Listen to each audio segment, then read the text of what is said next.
Tell me what you eat, and I will tell you what you are. This film is just infused with that sensibility. It's very much about this gourmand played by Benoit Magimel and the woman who works as his cook and assistant and so on, and played by Juliette Binoche, who had also been in one of the other significant food movies, Chocolat, so she knows her food that way. And now these two actors actually had been romantic partners in real life for a while. They actually have a daughter together, and they're no longer romantically linked, but they're still professionally linked here. And you get a sense of that as these two characters they play spend quality time in the kitchen.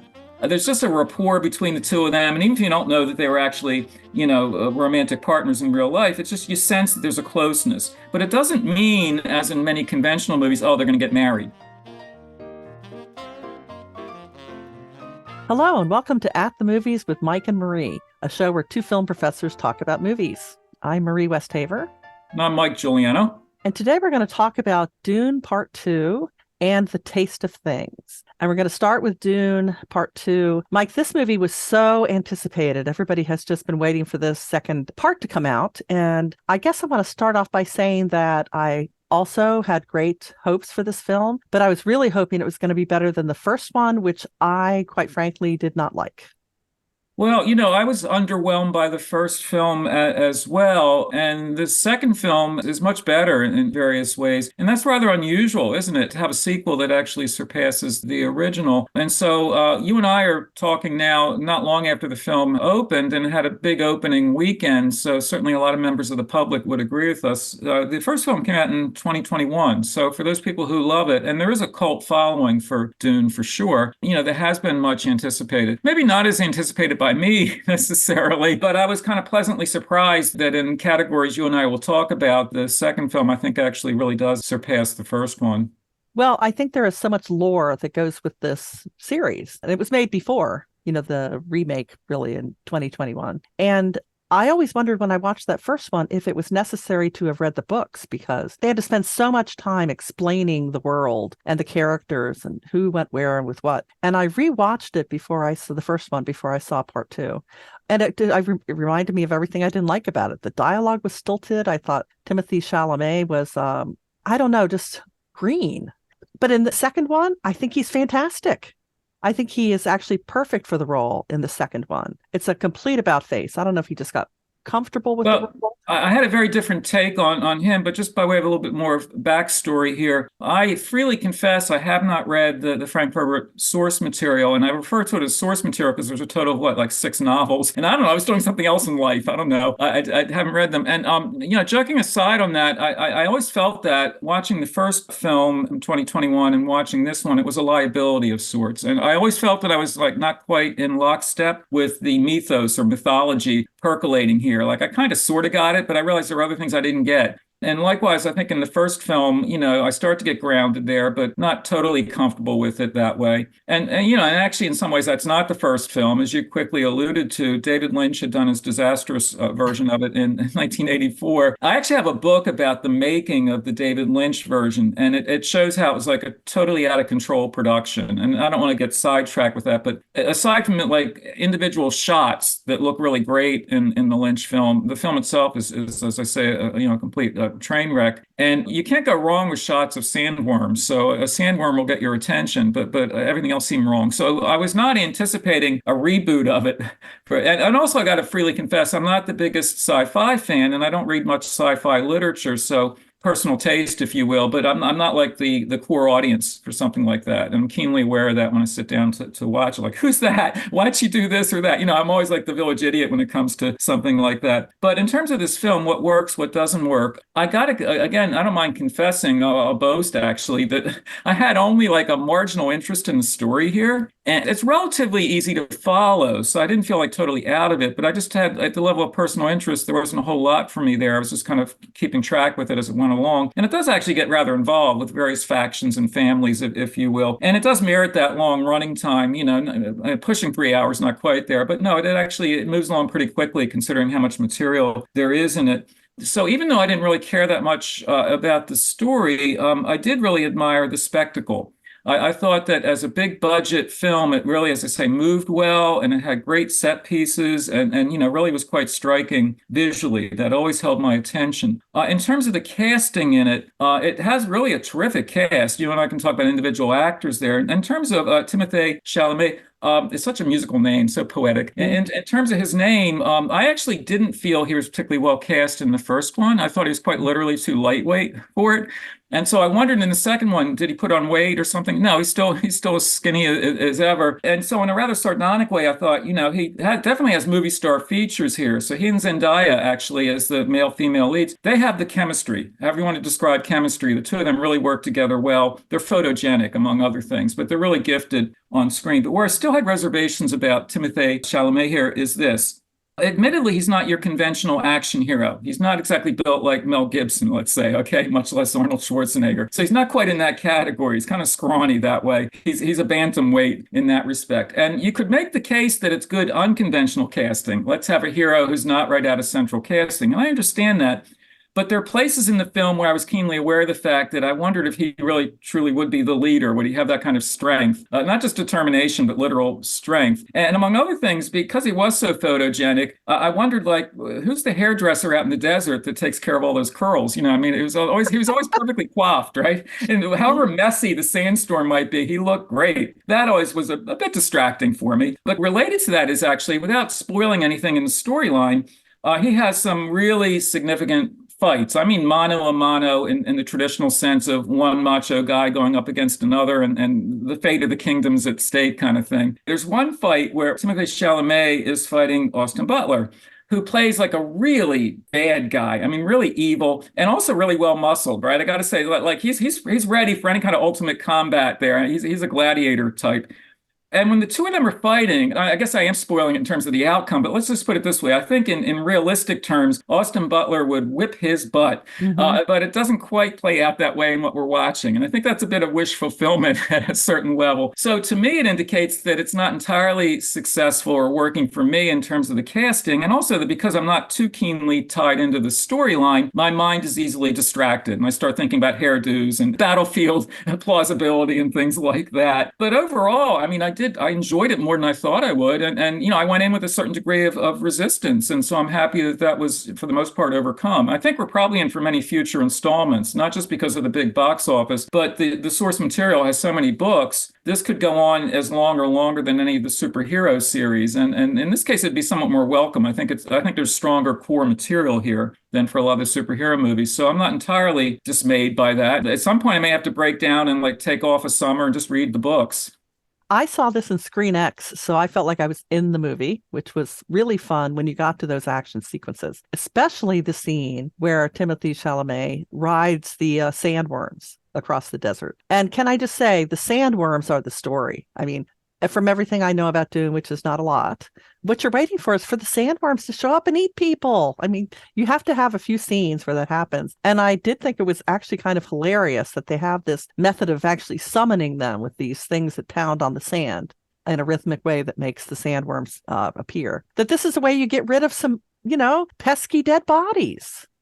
We talked briefly about the terrific cast, and the sandworms are the real stars here. And I kept waiting for them. And it reminded me in some ways of Jaws. And that one of the great things about Jaws is that it takes a while to build. Like you have a sense there's a fin in the water, there's John Williams' ominous music, and it takes a while, not just because Bruce was a mechanical shark that kept breaking down. It wasn't just that. It takes a while to actually get the shark fully on screen. And it takes a while here in this film for the sandworms to make a full appearance, if I can call it that. But the way in which they're summoned, I mean, that's really great filmmaking in the sense of how you get the audience involved, pulled into it, because they respond to vibrations. Like if somebody's walking across the sand or there's a pounding sound. So they have these metal devices implanted in the sand. And of course, there's a kind of rhythmic pounding with them that some sort of summons them. And they do want to summon them on occasion because the absolute highlight visually is when Timothée Chalamet or others eventually will actually ride. I mean, it's like a chariot race almost, but where you're riding the sandworm. That was really terrific filmmaking. I mean, you can't go wrong with that.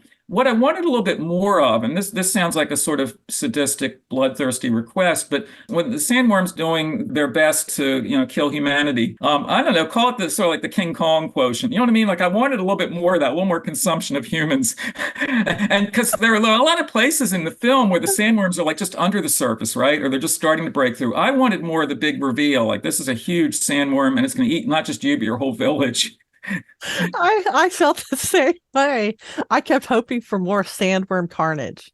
And then I felt a little ashamed of myself. I know. And here we're confessing to our audience. So what kind of people are these? The movie is rated PG-13. I'll let you know. If it gave us too much more, it might go into our territory. So it's safely PG-13. You can take the kids. But you're right. There is kind of that Jaws. If you're going to have a monster, you have to reveal the monster from time to time. Everybody's on tenterhooks waiting for the next chomp. All right, so there's something I wanted to mention in terms of Timothee Chalamet being kind of like a slight character that, is this really the one, if you borrow something from The Matrix? So I had read, it took so long to make this movie that they became sort of discouraged by the fact that people like George Lucas pillaged so much of the ideas for Star Wars, which hadn't occurred to me until they said that. And then I could totally see it, including, Mark Hamill as the character, this kind of callow young man who suddenly finds out he has this huge role in the universe and that whole hero's quest. What do you think of that? Oh, you're absolutely right about that. I mean, George Lucas had done his homework, mythologically speaking. Lucas was omnivorous that way. Think about the influence of the old 1930s serials like Flash Gordon, and, not just for source material, but for source style, all the wipe shots that were used in the films that he would use, kind of old-fashioned technique to use in Star Wars coming out in 1977, but that Lucas picked up on that. He also, was thinking about Joseph Campbell. He was thinking about Dune. I mean, because Dune was certainly anyone in the sci-fi world would have known that really well as a novel, as potential material. So Lucas was, should we call him shameless or just shrewd, that he was able to play off of a lot of it. And typically in hero narratives, you have a certain narrative arc that you kind of expect. So that in this film, when you have the Timothée Chalamet character actually ordained as what the one tribe calls the Messiah, you can really see how there's a certain heroic figure that's going to work through the narrative. And if you look at, I'm sounding like Carl Jung here in terms of a universal subconscious or something, but when you think about the ways in which mythologies around the world tap into the same essential storyline, the names of the gods are different, some of their attributes are a bit different, but the essential narrative and its purpose, psychologically speaking, is much the same. And I think this film, in the same way as with Lucas, taps into things like that. So even though I didn't always understand the surface particulars in terms of the actual story, not having read the book, dummy I am, but the fact that I could follow it in terms of a kind of predictable narrative, but in an agreeable sense. In other words, there's a ritualistic quality to what this figure represents and how various peoples respond to him. And I could automatically tap into that. And that's to the credit of the film, is that it knows that and occasionally wears it on the sleeve. I mean, to actually call somebody a Messiah is sort of like, tipping the hand a bit that this is the Messiah. And if you have to have a Messiah, he's a pretty good choice, actually. Who do I want to be saved by? Yeah, he can save me. I'll go with that. Okay, so one of the things that is a pleasure about watching this movie, and a small but significant pleasure in the part one, is the cast of thousands in the background where you're like, oh, I love that actor. I love Florence Pugh. I love Stellan Skarsgård. I love Christopher Walken. What did you think about what kind of boiled down to cameos in a way? And Javier Bardem, right? And Javier Bardem, yes. Some of them are more than cameos, and yet some of them are, you're right. It can be very distracting when you have a really famous actor's face and the person essentially is just in a few scenes. It can kind of snap you out of the story. I think the film borderline flirts with that. I think occasionally it is like, because you have a mob of people in the desert and then you see this famous face in the middle. How'd she get there? That can be a bit of an issue. I think it'll be less of an issue as the film series goes on. In other words, assuming some of these figures pop up again, at least the ones who weren't bumped off, assuming some of them pop up again, there'll be more familiarity. And I think, and I'm being generous in this interpretation, but some of the faces seen fleetingly here presumably will have more screen time ahead of us. And so ultimately that may not be a bad thing, because almost like with the superhero movies, when you have a big enough cast and you know the faces, sometimes you get a little more screen time here, sometimes there, and the audience kind of settles in. It's sort of like the family reunion. Oh, there's so-and-so again. I only saw her for 5 minutes last time, but now we have her for 20 minutes. So I'm not too worried on that score. Speaking of score, the score is amazing. But I also wanted to mention that the cinematography is incredible. This has to be a technical tour de force in so many ways. Do you think it's going to be lost by the end of the year in terms of award nominations? How much staying power do you think this movie's going to have? This doesn't speak well to the public memory, but what typically happens in Hollywood is you will have some major film releases in the spring, and they're being praised in the way we're praising this in different categories. And yet, by the fall, they almost seem like ancient history. I plead guilty on this as much as anyone. I have to remind myself, oh, yeah, I saw that last spring. That was pretty good, wasn't it? But because we get that fall onslaught of Oscar bait movies, and it's easy to somehow push aside good films from earlier in the year. It's one reason why typically Hollywood, in terms of looking for Academy Award recognition, will have things not front loaded, but back loaded in the calendar year. And so, again, I think you make a good point. Now, this film, I'm assuming it'll get nominations in top categories, but you know what? For sure, it will get all the technical nominations. So there's no doubt about that. I mean, if you're going to have a category like 5 entries for best cinematography or best set design, blah, blah, blah, well, how can you not have this included in the list? And also, it seems destined to be one of the top box office draws of the year. And that carries some weight in Hollywood in terms of nominations in technical categories. I don't know if it'll necessarily get nominations in acting categories because, the actors are very much part of that overall, not just acting ensemble, but just the overall environmental setting, if you will. So I don't know if it'll get nominated that way. For sure, the director should get a nomination, but, you can't count on anything in that respect. There are films that get nominated for Best Picture, but the director's not nominated. Like, did this movie make itself? Uh-huh. And so I get kind of cynical on that score. So obviously they've teed up Dune 3. What do you think they have to do in Dune 3 to kind of go past what they did here? I'm going for more people being eaten by sandworms, but what's your take, Mike? Well, I'm obviously not qualified to respond in the sense of I don't know the source material well enough as to where it goes next. In terms of where the film goes next, I think the sandworms will have a really prominent role the next time out. Because if the producers are watching this show, and I hope they are, I want them to make note of this, that we want that delivered to us there. And I think that'll happen. Also, that one of the intangibles for someone who doesn't really know the material is just that there are several what I'll call tribal groups. I mean, this is a planet not only with many grains of sand on it, but also many different peoples and kind of jousting, if you will, between them. So as they're fighting for the future of the planet, and I don't know why, I just want to get off that planet, but if you're fighting for its future, I can understand various scripted permutations as to different alliances and who's going to win. Because after all, this is a film that involves an aristocracy and a line of succession. And that's something that you could easily see play out in future installments. Like, well, okay, who's the Messiah? Who's in charge now? But now you have some other guy coming along saying, well, wait a minute, I should be next in line to the throne. It's even more contentious than the British royal family. It's really, really something. And that's saying something. Okay, unless you have a final word on that, Mike, we'll move on to the taste of things. Okay, let's move on. Let's move on. All right, so the main thing to mention about this movie is the director Anh Hung Tran.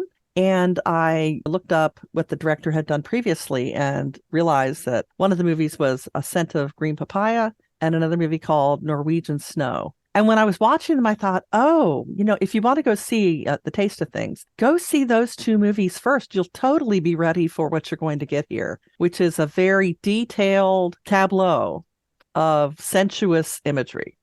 That's a great way to start, I think, because The Scent of Green Papaya is a sensual film. It came out in 1993. The director's own background, born in Vietnam, but then at the age of, I think, 12, moves to France. And even that film, Scent of Green Papaya, it's set in Vietnam, but it was shot in France. So this is a director who not only knows French culture, but lives it, if you will, and then has incorporated into films in various ways. But in that film that you and I are talking about now, from very early in the career, food plays a big part there, actually. There are scenes where you're really drawn to that. And this director has done his gastronomic homework. The film itself, Taste of Things, the story is set in the 1880s, but in terms of source material for the film, it's loosely based on a novel from the 1920s, which I haven't read. I guess today's episode is revealing all the novels I have not read, but I have not read that one. But that novel, in turn, is based very closely, the central gourmand character, and is based very closely on an actual 18th century food writer and just food expert, Brière Severin, who wrote a book. And I've got to give you the title of this book because it indicates just how deep you can get in your knowledge. This goes even deeper than anything in Dune in terms of like really delving into a subject. So this is an 18th century book about food. And the title of the book is The Physiology of Taste, or Meditations on Transcendental Gastronomy. And in that source text from the 18th century, there's a very famous sentence, which I actually had seen before in other writing about food, but the sentence is this: tell me what you eat, and I will tell you what you are. This film is just infused with that sensibility.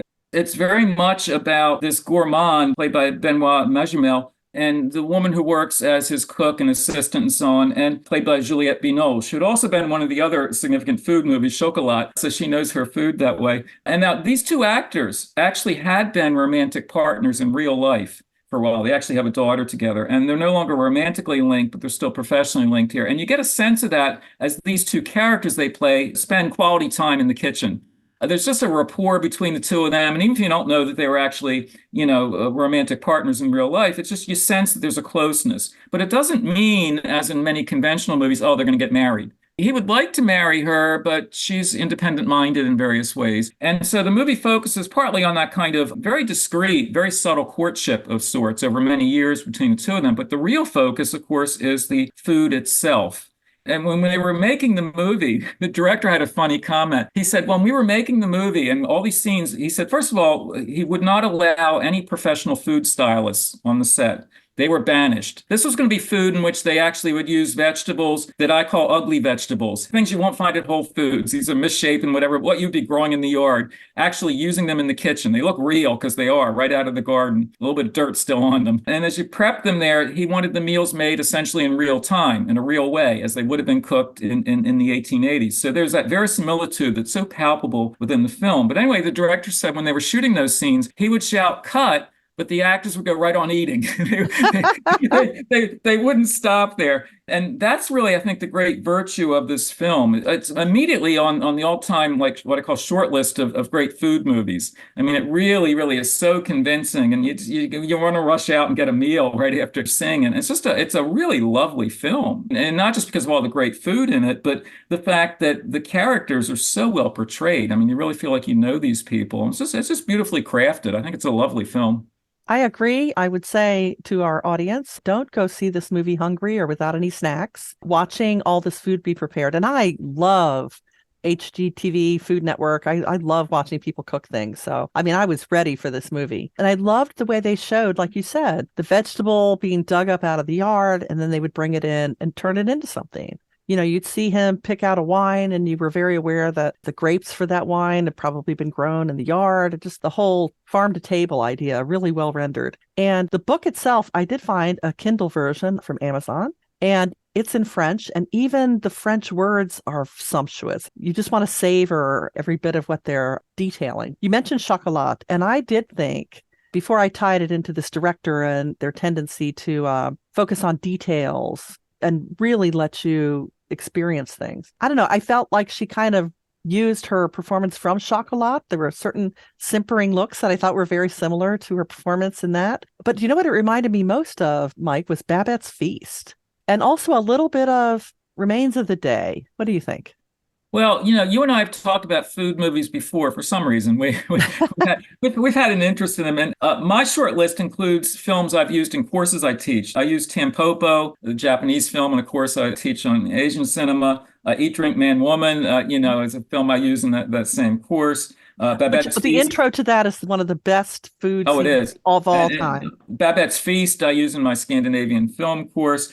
Big Night's a film that, we should get Americans have food too, so we should get that in there. Italian Americans have food at least. And I'm not a big fan of Chocolat as a film, I got to confess. I don't think it's a particularly strong film, but it does have some great food imagery. And Juliette Binoche is, really a treasure as an actor, so I'll give it that point or those points. But I think I like her more in this film because the film itself, I think, is more fully realized. I think it's more subtle, it's more complex. I think Chocolat's kind of simplistic in various ways. I think this film has a lot more nuance to it. And there's so many things I like about this film that are there, but not like overstressed. I'll give an example. Like, okay, so the two of them work together closely in the kitchen. His character, he really is like a nationally famous gourmand. Like he writes books and he's an expert in this and that. People want his opinion on things. She's basically his assistant, but she's learned everything, of course, working alongside him. But the fact that he has a network of friends, these are like professional colleagues that he regularly has, I'll be generous and say like long lunches with. I don't know how they do anything else during the day, but like he and a few of the guys get together for a long lunch and she's there helping the servant and so on. But these friends of his, they're like, one would be like a doctor, a lawyer, like all clearly professionals, right? Middle-aged or upper middle-aged, distinguished looking, but they never seem to work. I mean, I was joking with an audience that I watched it with that I thought, well, this must be like one of those French vacations where everybody takes off in August or something. Everyone's just sitting around. I thought, well, don't you have like an appointment or something? It's like, you started at noon, it's now 2 in the afternoon. Don't you have anything else to do? I guess they wouldn't have had Zoom meetings in the 1880s, but something to do at that point. But I like that quality of the film because when the guys sit around the table, and it is the guys, when they sit around the table, it has the leisurely pace of a well-planned meal. And sometimes, and this is a point that the film makes very astutely, that there's another character in the film, an aristocratic character, who wants to impress them by serving a really fancy lunch and with everything on the menu. And actually, our protagonist, he kind of looks askance at that, like, well, there's like no discernment, no plan, no logic to this. It's like he's trying to impress us, like in a nouveau riche way, with everything on the menu. He said, no, let's just do pot au feu, which was the original title of the film. Even let's just do a basic French dish and do it well. And he makes the point that sometimes simplicity is the best virtue in terms of cuisine. Don't get too fussy or too elaborate. Have the integrity of those ugly vegetables, have a really well-planned preparation for them, and don't put too many things on the menu and have them in the right order. And that is really satisfying in the meal. And so what I'm getting at there is, like, as you're watching this, you really are getting an education, not only in culinary practice of the 1880s, which might not be high on everybody's agenda, but not just that, but in effect, what is the good life? What is the good meal? Because they're synonymous, right? And how to really, like, perfect your food. And honestly, it's the path to better living. I mean, it's not kind of trite to say it so bluntly, but it is really. These people are living a good life. And yet, he wants it to be even better by marrying her. And again, that's something I won't spoil at all in terms of how it plays out. But the fact that there is a kind of amorous back and forth on that, but it's handled so gently in the film. You never feel like it's going into like a trite melodrama, because you can work with people for years and be fond of them. Well, what if one of them is a bit more fond than the other, or wants to like formalize it, like, well, let's get married? And so, no, we work well in the kitchen. We don't have to be married otherwise. And again, there's a degree of suspense in the film, not edge of your seat defense. You're not going to have a sandworm pop out of the French garden. But Marie, don't you agree there is an element of suspense here? So, well, how's this going to play out? Yes. And at the end of the day, it's all about the food, which is, it's kind of nice that it stays true to that idea, that sort of staying in the moment and appreciating the small moments that make life. All right, so my last point I want to get your opinion. This was the French offering for Best Foreign Film, but did not make the short list. Was it robbed?